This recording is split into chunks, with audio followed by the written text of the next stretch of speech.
ആദ്യത്തെ ചോദ്യം, വിജയനഗര സാമ്രാജ്യത്തിൻ്റെ ശില്പികൾ.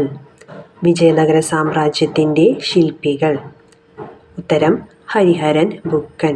അപ്പോൾ വിജയനഗര സാമ്രാജ്യത്തിൻ്റെ ശില്പികൾ ആരായിരുന്നു? ഹരിഹരൻ ബുക്കൻ. അടുത്ത ചോദ്യം, വിജയനഗര സാമ്രാജ്യത്തിൻ്റെ തലസ്ഥാനം. വിജയനഗര സാമ്രാജ്യത്തിൻ്റെ തലസ്ഥാനം. ഉത്തരം ഹംപി. അപ്പോൾ വിജയനഗര സാമ്രാജ്യത്തിൻ്റെ തലസ്ഥാനം ഏതായിരുന്നു? ഹംപി. ഹംപി ഇപ്പോൾ സ്ഥിതി ചെയ്യുന്ന സംസ്ഥാനം. ഹംപി ഇപ്പോൾ സ്ഥിതി ചെയ്യുന്ന സംസ്ഥാനം. ഉത്തരം കർണാടക. അപ്പോൾ ഹംപി ഇപ്പോൾ സ്ഥിതി ചെയ്യുന്ന സംസ്ഥാനം ഏതാണ്? കർണാടക. അടുത്ത ചോദ്യം, വിജയനഗര സാമ്രാജ്യത്തിൻ്റെ പ്രശസ്തനായ ഭരണാധികാരി. വിജയനഗര സാമ്രാജ്യത്തിലെ പ്രശസ്തനായ ഭരണാധികാരി. ഉത്തരം കൃഷ്ണദേവരായർ.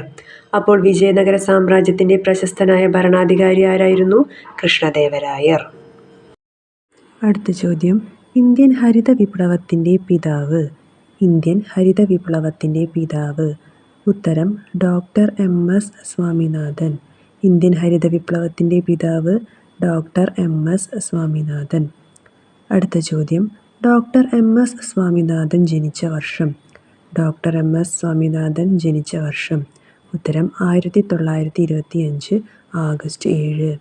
ഡോക്ടർ എം.എസ്. സ്വാമിനാഥൻ ജനിച്ച വർഷം 1925 ആഗസ്റ്റ് 7. ഇന്ത്യൻ കാർഷിക ഗവേഷണ കൗൺസിലിൻ്റെ ആദ്യ ഡയറക്ടർ. ഇന്ത്യൻ കാർഷിക ഗവേഷണ കൗൺസിലിൻ്റെ ആദ്യ ഡയറക്ടർ ഡോക്ടർ എം.എസ്. സ്വാമിനാഥൻ. ഇന്ത്യൻ കാർഷിക ഗവേഷണ കൗൺസിലിൻ്റെ ആദ്യ ഡയറക്ടർ ഡോക്ടർ എം.എസ്. സ്വാമിനാഥൻ. അടുത്ത ചോദ്യം, മഹാശിലാ കാലഘട്ടത്തിൽ ശവസംസ്കാരത്തിനായി ഉപയോഗിച്ചിരുന്ന വലിയ കളിമൺ ഭരണികൾ. ഉത്തരം നന്നങ്ങാടികൾ. മഹാശിലാ കാലഘട്ടത്തിൽ ശവസംസ്കാരത്തിനായി ഉപയോഗിച്ചിരുന്ന വലിയ കളിമൺ ഭരണികൾ. ഉത്തരം നന്നങ്ങാടികൾ. അടുത്ത ചോദ്യം, കേരള സംസ്ഥാനം രൂപം കൊണ്ടത്. കേരള സംസ്ഥാനം രൂപം കൊണ്ടത്. ഉത്തരം 1956. എന്നാണ് കേരള സംസ്ഥാനം രൂപം കൊണ്ടത്? 1956. അടുത്ത ചോദ്യം, എഴുത്തുവിദ്യ രൂപപ്പെടുന്നതിനു മുൻപുള്ള കാലഘട്ടം. എഴുത്തുവിദ്യ രൂപപ്പെടുന്നതിന് മുൻപുള്ള കാലഘട്ടം. ഉത്തരം ചരിത്രാതീത കാലം. എഴുത്തുവിദ്യ രൂപപ്പെടുന്നതിന് മുൻപുള്ള കാലഘട്ടം അറിയപ്പെട്ടിരുന്നത് ചരിത്രാതീത കാലം. അപ്പോൾ ഇന്ന് നമ്മൾ പുതിയ SCERT പാഠഭാഗങ്ങളിലെ കുറച്ച് ഇമ്പോർട്ടൻറ്റ് പോയിൻറ്റ്സ് ആണ് ഡിസ്കസ് ചെയ്തത്.